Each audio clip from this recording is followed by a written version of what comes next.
Magandang araw sa inyo mga kaibigan. Itong ating almusalita sa araw na ito, Martes Santo, March 26. Ang ebanghelyo natin ay John 13:21 to 38. Sabi ng ebanghelyo, after saying this, Jesus was distressed in spirit and said plainly, truly, one of you will betray me. Distress in spirit. Naranasan ng Panginoon yung malalim, mahirap, mabigat na kalungkutan ng distress, na talagang nahirapan, nabigatan, nalungkutan, nalito.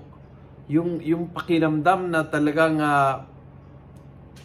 mabigat ang pakiramdam. Malungkot, madilim ang paningin, hindi mo nakita.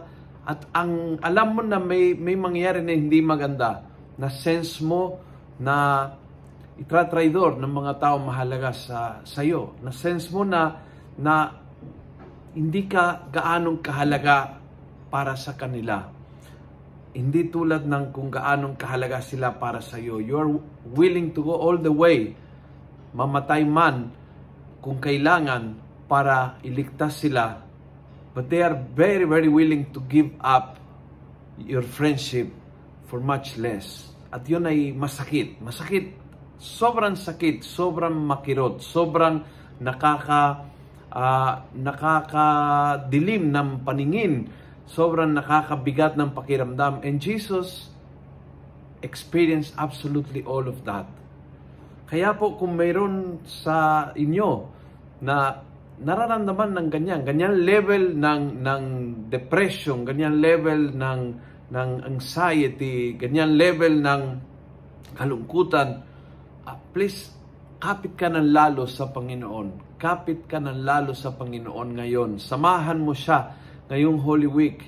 Kasi iniwan ng lahat.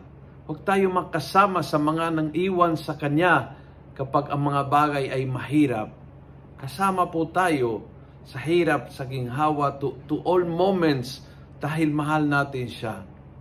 At humingi din tayo ng kapatawaran sa mga pagkakataon na talagang kinalimutan for very little reasons. Naging busy lang, hindi nagdasal, nakaroon lang ng business, hindi na nagsimba.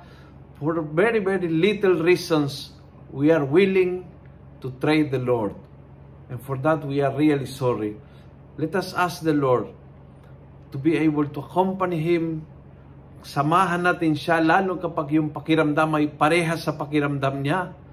At higit sa lahat, magsorry, magsisi, magbago sa mga pagkakataon na tayo nga ay nabilang sa mga taksil na tagasunod niya. Kung nagustuhan mo ang video ito, please pass it on. Punuin natin ng good news sa social media. Gawin natin viral, araw-araw ang salita ng Diyos. And God bless.